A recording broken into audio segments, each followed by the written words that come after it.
E aí pessoal do nono ano, tudo bem com vocês? Professor André aqui. Como é que tá a vida em casa? Tudo certo? Saudade de vocês, né? Esperamos que logo vocês retornem às atividades aqui na escola, que a gente possa estar juntos aí de novo, certo?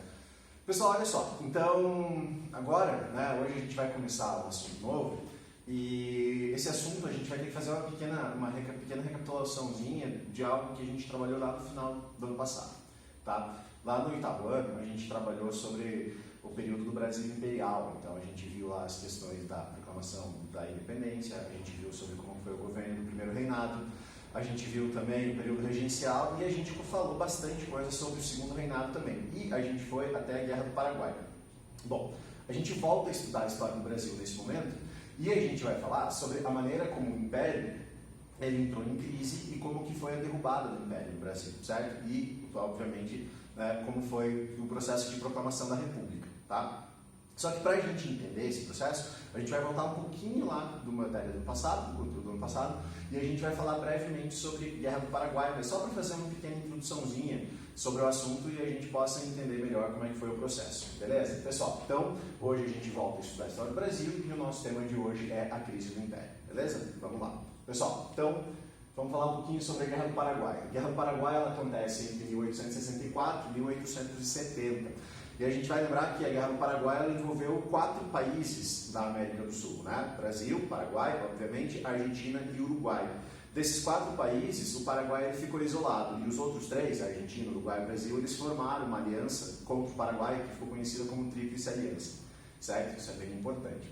Bom, causas para a Guerra do Paraguai. Primeira coisa, porque a gente não vai entrar em todos os detalhes aqui agora, mas vocês devem lembrar do ano passado que muito do que levou a Guerra do Paraguai foi a questão da sucessão presidencial lá no Uruguai, lembram disso? Então, houve uma eleição no Uruguai, existia um candidato que o Brasil apoiava, existia um candidato que o Paraguai apoiava, o candidato que o Paraguai apoiava foi eleito, o Brasil não gostou nem um pouquinho disso, o Império Brasileiro não gostou nem um pouquinho disso, e o Brasil interviu militarmente, tirando o presidente eleito do Uruguai e colocando o outro, o que tinha perdido, certo? Como o Brasil fez isso militarmente, o Paraguai ele achou isso um grande problema, ele não gostou nem um pouquinho da atitude, então as tensões entre o Paraguai e o Brasil elas aumentaram, certo? E o Paraguai decidiu fazer retaliação contra o Brasil. Então, um dos principais motivos para o início da Guerra do Paraguai, por incrível que pareça, foi a sucessão presidencial lá no Uruguai, certo? Bom, o que acontece, meus senhores? O Paraguai, ele estava com um caráter econômico um pouco diferente do Brasil naquele momento. O Paraguai, ele estava investindo bastante na questão de manufatura, beleza? Enquanto o Brasil era um país que investia na questão agrícola, como quase todos os países da América do Sul, o Paraguai estava investindo na produção manufatureira. E isso estava preocupando um pouquinho o Brasil, certo? Mas por quê? Porque ia fazer concorrência econômica com o Brasil, o Paraguai viraria uma grande potência? Não é bem isso, tá? Não é bem assim que funciona. Na verdade, a grande preocupação com o Brasil era, né, ter um concorrente ali na América, mas principalmente o Paraguai ele tinha interesse em conseguir terras que tivessem saída para o mar. E o caminho mais curto do Paraguai para chegar ao Oceano Atlântico era dominando terras brasileiras. Então, obviamente, né, existia um interesse paraguaio em fazer a dominação dessas terras brasileiras, essas terras que pertenciam ao Brasil, por isso a grande preocupação, certo? Existem outros fatores que a gente trabalhou ali no ano passado, mas principalmente isso, certo? Então havia uma preocupação brasileira nesse sentido. Bom, o que acontece? Quando rolou esse problema da sucessão presidencial no Uruguai, o Brasil interviu militarmente, o Paraguai ele reagiu a isso tomando um navio brasileiro chamado Marquês de Olinda. E esse navio ele estava navegando no Rio Paraná, na fronteira entre Brasil e Paraguai, e os paraguaios eles acusaram o Brasil de que o navio ele tinha entrado em águas paraguaias sem licença, né, e de forma ilegal. Aí os paraguaios eles tomaram o navio, o Brasil pediu para devolver o navio, os paraguaios se recusaram, as tensões aumentaram e o Brasil acabou declarando guerra ao Paraguai depois que o Paraguai acabou invadindo terras brasileiras. Enfim, esse é o início da guerra, certo? Então o Brasil declara guerra ao Paraguai em 1864, forma-se em 1865 a Tríplice Aliança, a Argentina e o Uruguai se unem ao Brasil nessa disputa contra o Paraguai, certo? Temos aqui a imagenzinha, Paraguai de um lado, a Tríplice Aliança do outro. As primeiras vitórias na Guerra são do Paraguai, Mas, a partir de 1866, o Brasil ele começa a ter um pouco mais de vantagem, né, por causa da introdução do Corpo dos Voluntários da Pátria. O Brasil ele começa a trazer mais soldados, aumentar o seu exército. Então, houve ali a gente chama de reviravolta brasileira. O Brasil ele acaba, a partir de 1866, tomando as rédeas da guerra, né? Nos 2 primeiros anos o Paraguai tinha muito mais vantagem. A partir de 1866 o Brasil ele acaba tomando a vantagem na guerra. Assunção, capital do Paraguai, é tomada. Tá? Aqui a gente tem uma imagem, né, uma pintura baseada na Batalha do Riachuelo, que foi uma das batalhas importantes da Guerra do Paraguai. E por fim a guerra termina em 1870, quando o ditador paraguaio Francisco Solano Lopes ele é assassinado, beleza? Numa batalha ali ele acaba sofrendo, né, um soldado brasileiro dá um tiro nele e ele morre, beleza? E aí termina a guerra.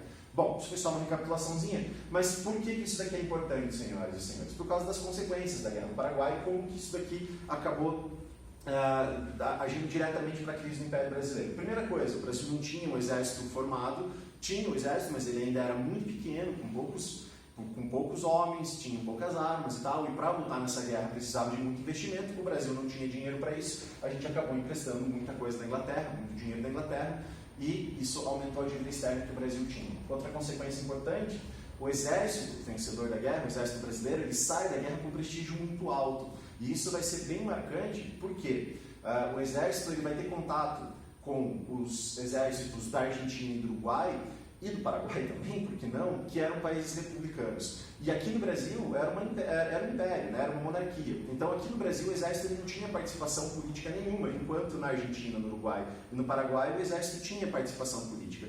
E os caras eles saem prestigiados por terem vencido a guerra, o exército brasileiro, só que eles começam a se perguntar, poxa, a gente é tão importante, a gente tem um prestígio tão grande, por que a gente não pode ajudar, por que a gente não pode participar desse governo? E dentro de uma monarquia, isso seria impossível, né? Lembrando que o Brasil, na época, era uma monarquia constitucional, na teoria, mas na prática funcionava como uma monarquia absolutista, certo? Então o prestígio do exército foi importante por isso, eles saem com um prestígio muito alto e eles buscam, né, uma forma de poder colocar esse prestígio em prática participando da política brasileira.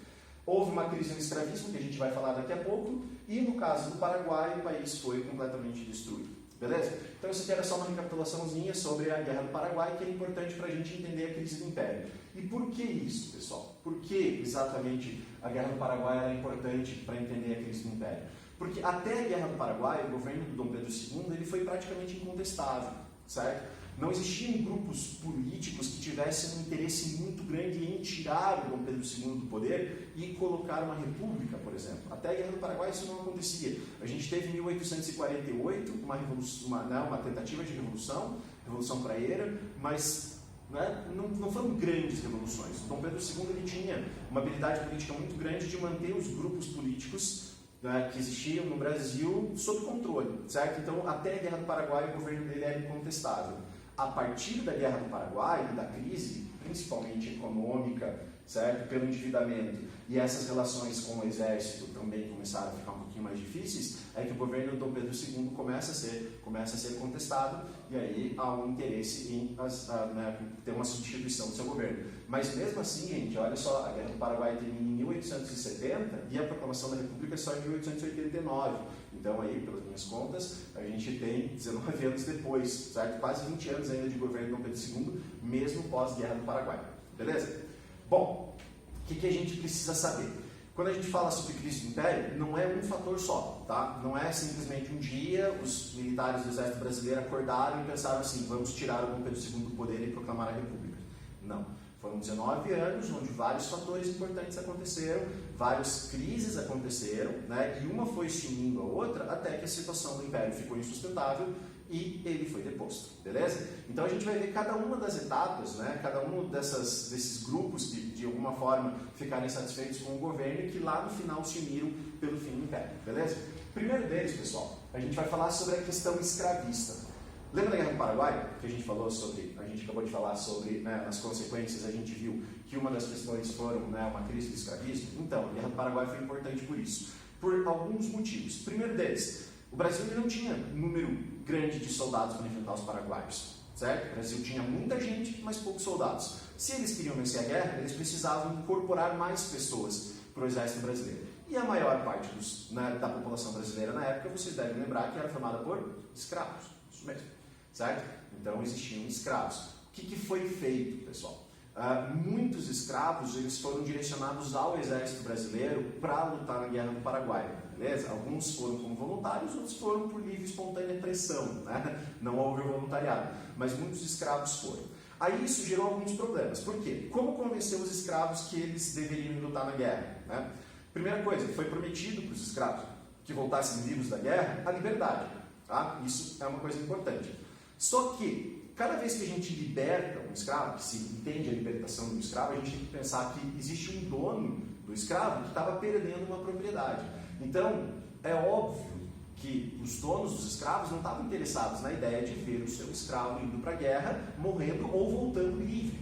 Então, para convencer os donos dos escravos que esses caras eles poderiam ir para a guerra, é importante a gente lembrar que o governo prometeu pagar uma indenização para os donos dos escravos, certo? Bom, os escravos voltaram, né? Alguns deles foram enganados, alguns desses escravos foram enganados e não foram libertados, e os que foram libertados geraram problema. Primeiro, porque houve uma insatisfação por parte dos donos desses escravos, que muitos desses donos não foram ressarcidos pelo valor do escravo, e tem um outro fator importante que é um fator social muito válido, que é o fato de que o escravo até recebia liberdade, mas era só ele, enquanto a família dele não ficava livre. Então imagina, você vai para a guerra, luta, sobrevive, volta, consegue sua liberdade, mas a sua esposa continua escrava, sua mãe, o seu pai, seus filhos continuam escravos. Então a liberdade era concedida apenas, quando era concedida apenas para o escravo. E isso gerava para ele uma insatisfação muito grande, certo? Então houve ali, né, um aumento das tensões relacionadas à questão da escravidão por causa da Guerra do Paraguai, tá? Isso é um dos fatores que levam à questão escravista, beleza?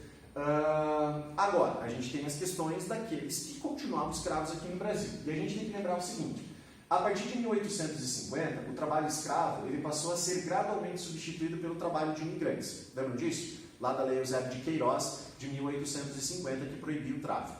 Como eles proibiram o tráfico de escravos novos escravos para o Brasil a partir de 1850, para acompanhar a crescente demanda de mão de obra da indústria cafeira no Brasil, os brasileiros tiveram uma solução, que era trazer estrangeiros para trabalhar aqui, principalmente europeus, no caso italianos. Então, aos poucos, a escravidão vai sendo substituída por um trabalho de imigrantes, beleza? Outro fator importante aqui, a Guerra do Paraguai é a promessa de liberdade, que a gente acabou de falar. Tem mais um fator importante, senhoras e senhores. Houve uma pressão muito grande de grupos que queriam acabar definitivamente com a escravidão no Brasil, certo?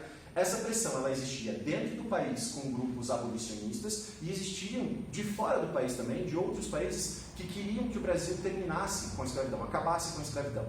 Primeiro, pensando nos países da pressão externa. Quem que fazia essa pressão? Principalmente a Inglaterra. E por que a Inglaterra queria que o Brasil terminasse com a escravidão? Por questões humanitárias? Sim, não dá para negar isso, mas principalmente por questões econômicas. É só a gente lembrar que escravo não recebia salário. Se o escravo não recebia salário, ele não podia consumir. E se ele não podia consumir, ele não tinha como consumir os produtos ingleses que eram exportados aqui para o Brasil. Então a Inglaterra ela fazia essa pressão para aumentar o mercado consumidor. Beleza? Tinha questão humanitária, mas principalmente uma questão econômica aí para aumentar a arrecadação da exportação inglesa. Outro fator importante, a partir de 1865, o Brasil ele passa a ser o único país na América a ainda utilizar a escravidão. Em 1865, os Estados Unidos eles publicam a 13ª emenda e a escravidão termina nos Estados Unidos, que era o último país antes do Brasil. Quando isso aconteceu, o Brasil ficou como o único país escravocrata da América. Então são coisas importantes para a comunidade internacional e existia uma pressão muito forte. Aqui no Brasil existiam grupos abolicionistas que lutavam pela liberdade dos escravos e esses grupos começaram a fazer pressão sobre o imperador, sobre o Império Brasileiro. A partir dessa pressão, algumas leis surgiram. Entre elas, a gente vai listar aqui as principais. Em 1850, ainda antes da Guerra do Paraguai, a gente tem a publicação da Lei Eusébio de Queiroz. E o que a Lei Eusébio de Queiroz ela falava? Proibia o tráfico de escravos para o Brasil. Então, a partir de 1850, era proibida a entrada de novos escravos no Brasil. Sempre lembrando que o comércio de escravos ele continuava valendo dentro do país, e não existia nenhum tipo de libertação de escravos. Apenas não era mais permitida a entrada de novos escravos. Bom, depois vem a Guerra do Paraguai, termina em 1870. No ano seguinte, em 1871, é publicada a segunda lei importante sobre as questões abolicionistas, e essa é de fato abolicionista. Por quê? Porque ela libertou alguns escravos, pelo menos na teoria, a gente já vai ver. Pessoal, 1871, Lei do Ventre Livre, também conhecido como Lei Barão do Rio Branco, que foi o cara responsável pela lei. O que determinava a Lei do Ventre Livre? Ela determinava a liberdade para escravos nascidos após a aplicação da lei. Beleza? Nascidos após a aplicação da lei. Como assim? A lei foi publicada no dia, todos os escravos que nasceram a partir daquele dia nasciam livres. Só que tinha um asterisco ali nessa lei. Por quê? Lembrando, se o cara, se um escravo ele fica livre, o dono do escravo perde a propriedade. Se ele perde a propriedade, ele exigia uma compensação do governo por isso. Quem ia fazer essa compensação? O governo? Não, óbvio, o governo não ia fazer. Então, qual foi a forma de compensação para o dono do escravo que a Lei do Ventre Livre determinou? Até os 7 anos de idade, o escravo, o filho do escravo nasceu teoricamente livre, ele vivia sob custódia do dono da mãe, beleza? O dono da mãe cuidava dele, junto com a mãe escrava, obviamente. Mas a partir dos 7 anos de idade, essa criança ela trabalharia de graça até os 21 anos para o dono da mãe, o dono da mãe dele, e como uma forma de compensar pela perda de patrimônio por parte do dono do escravo, beleza? Então, na verdade, ele nascia livre, mas ele só ia poder utilizar essa liberdade quando completasse 21 anos, certo? Vamos lá. Essa lei foi um problema. Por quê? Porque ela agradou algumas pessoas, desagradou outras. Agradou algumas pessoas, obviamente, aqueles que acreditavam que existia uma possibilidade de ter uma liberdade, mas ainda assim ela foi tratada como uma lei incompleta, certo? Por quê? Porque ela restringia a liberdade para um grupo muito pequeno de escravos, certo? E esses escravos só viriam a ser livres mesmo quando completassem 21 anos. Então, mesmo os grupos abolicionistas, eles criticaram essa lei. Falaram, poxa, é uma lei, ok, mas ainda precisa fazer muito mais do que isso, certo? E aqueles que aprovavam, que eram totalmente a favor da escravidão no Brasil, eles ficaram completamente bravos com essa lei. Por quê? Porque no final das contas eles eram contra qualquer forma de liberdade dos escravos. Então, foi uma lei ótima, importante, mas desagradou muita gente ainda, certo? Bom, isso significa que a escravidão acabou no Brasil? Óbvio que não. A gente tem as leis elas continuam acontecendo. A partir de 1865, ou melhor, no ano de 1865, a gente tem a publicação da Lei dos Sexagenários, também conhecida como Lei Saraiva-Cotegipe. Pessoal, quando a gente fala sobre Lei dos Sexagenários, eu, quando trabalho em sala de aula, normalmente falo que essa é uma das leis mais absurdas que já foram feitas na história do Brasil. De fato era. Por quê? O que a Lei dos Sexagenários de 1865 determinava? Ela determinava a liberdade para os escravos com mais de 60 anos de idade. Só que a gente tem que lembrar, quem no Brasil chegava a mais de 60 anos? Era muito pouco. Muito poucas pessoas conseguiam fazer isso. A expectativa de vida do Brasil era bem menor nessa época. Mesmo homens brancos era difícil chegar a 60 anos de idade. Imagine um escravo que trabalhou naquelas condições a vida inteira. Então, a situação para eles era bastante problemática, certo? Mas vamos imaginar que o escravo ele chegou aos 60 anos. Lembram da questão que a gente falou sobre a compensação para o dono do escravo que está perdendo a propriedade? Cabia de novo ao escravo fazer essa compensação. Como? O escravo ele teria que trabalhar por mais de 5 anos para conseguir pagar pela sua liberdade. Era a compensação que o escravo tinha. Ou seja, já era difícil chegar a 60, imagina chegar a 65 anos. Basicamente impossível. Mas vamos imaginar que o cara ele era muito forte, ela conseguiu chegar aos 65 anos de idade. Pois é, aí a gente tem que pensar o seguinte, enquanto ele era escravo, pelo menos o dono do escravo tinha que garantir para ele alimentação, moradia e roupa, Era o mínimo que tinha para sobreviver, era isso que o dono do escravo tinha que garantir. Só que no momento em que ele ficou livre, o dono do escravo não tinha mais responsabilidade nenhuma com o escravo. Ou seja, senhoras e senhores, no momento em que o cara atingia 65 anos e ficava completamente livre, o que rolava com ele? Ele virava um mendigo, certo? E como que o cara vai, sendo mendigo, como que ele vai conseguir pagar pela sua própria moradia, sua roupa e sua alimentação? Ele teria que conseguir emprego. Mas, gente, a gente está falando sobre o Brasil do século XIX extremamente preconceituoso. Quem daria um emprego para um homem negro, ou uma mulher negra, de 65 anos? Certo? Então, foi uma lei terrível, assim. Ela realmente, ela é uma lei, enfim, faz parte do processo abolicionista, que é importante, mas se a gente pensar e analisar bem a lei, ela é uma lei bastante, ela é uma lei bem prejudicial, inclusive. Bom, Obviamente, assim como aconteceu com a lei do ventre livre, gerou discussão. Aqueles que eram a favor da escravidão não gostaram, porque estava libertando escravos. Aqueles que eram a favor da escravidão também não gostaram, porque, obviamente, a lei era ridícula. Certo? Enfim, a pressão aumentou e, no dia 13 de maio de 1888, a princesa Isabel, que estava como princesa regente do Brasil naquele momento, Dom Pedro II não estava no Brasil, a princesa Isabel, ela assina a Lei Áurea. E o que a Lei Áurea determinava? O fim da escravidão no Brasil. Colocava fim a qualquer tipo de escravidão no Brasil, de acordo com a lei. Importantíssima, né? Então, a partir desse momento, a escravidão acabou no Brasil. O Brasil, o último país escravocrata da América, ele não tem mais escravidão. Na teoria, né? Obviamente a gente sabe que na teoria é o fim da escravidão. Só que assim, essa lei ela foi extremamente importante, todo mundo sabe, é importante mesmo, porém ela também teve suas falhas, né? Essa lei ela acabou acontecendo, mas ela não foi acompanhada de nenhum tipo de política pública para fazer com que esse ex-escravo ele fosse inserido na sociedade brasileira. Então não teve nenhum tipo de programa de emprego para esses ex-escravos. A maior parte deles viraram mendigos também, não tinha programa de educação, nada disso. Então é uma lei que tem que ser ela tem que ser interpretada aí com bastante cuidado. Mas, obviamente, não podemos deixar de lado o fato de que acabou com a escravidão, que foi bastante importante.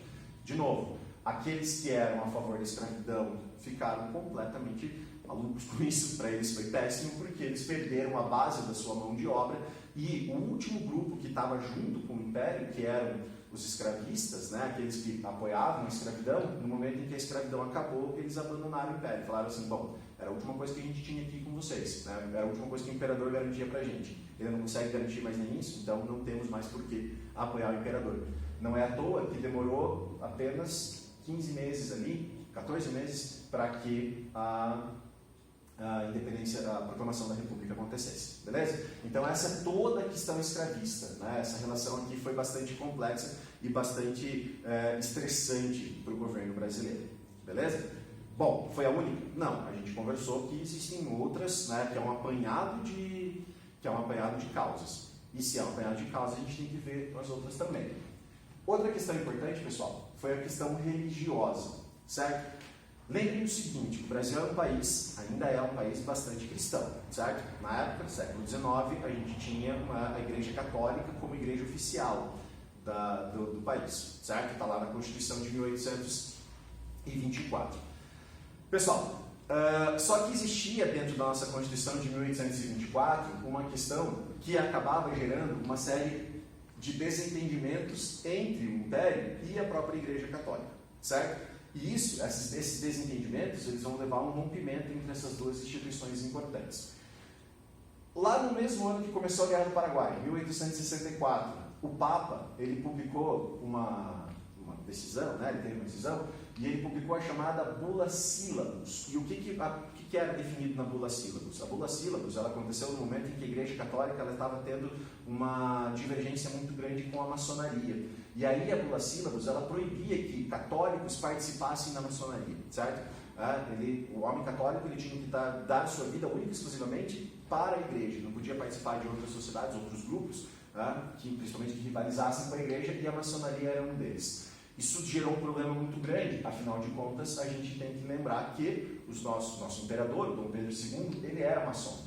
Então, gente, como o Papa ele determinou que os cristãos católicos não podiam participar da maçonaria, aqui no Brasil isso gerou um problema grande. Por quê? Porque o nosso império, nosso imperador, ele era maçom, gerando uma briga entre a igreja e a maçonaria, que era apoiada pelo império. Obviamente o imperador ele acabou ficando ao lado da maçonaria nessa história, né? Ficou bravo com a igreja, acabou apoiando a maçonaria. Isso gerou uma série de conflitos entre eles, principalmente porque aqui no Brasil existia uma característica chamada de padroado e o beneplácito.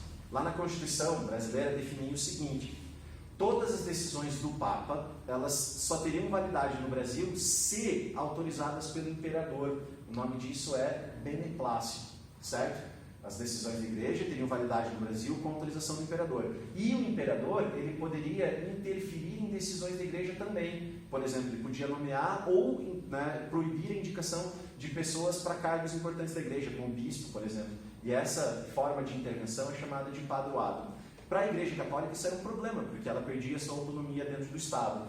Quando o imperador ele ficou ao lado da maçonaria e ele falou que a bula sílabus não tinha valor no Brasil, ele estava colocando essas duas características em prática, tanto o beneplácito quanto o padroado. Isso gerou uma insatisfação por parte da Igreja e a Igreja passou a lutar pela separação da Igreja e do Estado no Brasil. Ou seja, a Igreja passou a lutar por uma relação de Estado laico. E aí mostra como a história do Brasil ela é curiosa. Na maior parte dos países do mundo, quem lutou pela laicização do Estado, a separação entre a Igreja e o Estado, foram as instituições civis, o Estado. Aqui no Brasil, quem lutou pela separação da Igreja e do Estado foi a Igreja. Por quê? Porque a Igreja queria que o Estado não tivesse mais esse poder de intervenção nas suas relações, beleza? Então essa relação, essa briga entre Igreja e maçonaria que levou à separação entre, ou melhor, ao rompimento das relações entre o Império e a Igreja Católica, certo? Pessoal, vamos ver mais um aqui. Questão militar, falando agora um pouquinho sobre o Exército, como que foi. De novo, falar sobre o Exército, a gente tem que lembrar da Guerra do Paraguai e esse desejo de participação política que existia por parte do Exército, né, pós-Guerra do Paraguai. Lembra lá da questão do prestígio e tudo aquilo. Pessoal, como o Exército decidiu lutar por participação política, eles sabiam que dentro da monarquia isso não ia acontecer. Qual era a forma política, qual era o tipo de relação política que eles poderiam ter participação? Dentro de uma república. Por isso passou a existir uma inclinação ao republicanismo dentro do Exército brasileiro, certo? Bom, e assim como existia essa inclinação ao republicanismo, a gente tem que lembrar que rolou um crescimento das ideias positivistas dentro do Exército. A gente precisa fazer um adendo e lembrar o que é o positivismo. O positivismo foi uma teoria social, filosófica, econômica, enfim, né? Uma teoria que mexia sobre todos os aspectos da sociedade, criada na Alemanha, criada no século XIX por um alemão chamado Augusto Comte. E o que o positivismo ele falava? Entre outras várias coisas que o positivismo falava, ele pregava muito a questão da ordem, certo? O positivismo ele afirmava que a única forma de se conseguir o progresso era a partir da ordem. A organização levava ao progresso, a ordem levava ao progresso. Vocês devem lembrar disso de algum lugar, né? Isso aí, tenho certeza que todo mundo pensou da bandeira do Brasil.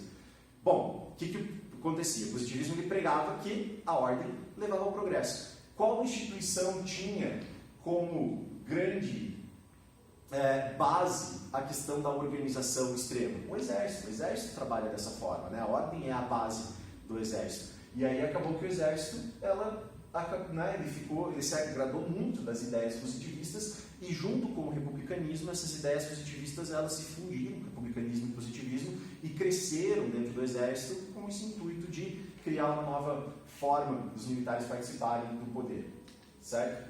Bom, na medida que o Exército lutava pelas ideias republicanas, isso obviamente desagradava o imperador, que passou a censurar, restringir e punir militares que se mostravam contra as atitudes do governo, certo? E aí a gente sabe que quanto mais os militares eram punidos, maior aumentava, né, maior ficava o desejo de participação e de separação dessa relação monárquica, né, de tirar a monarquia, para que eles pudessem participar desse governo.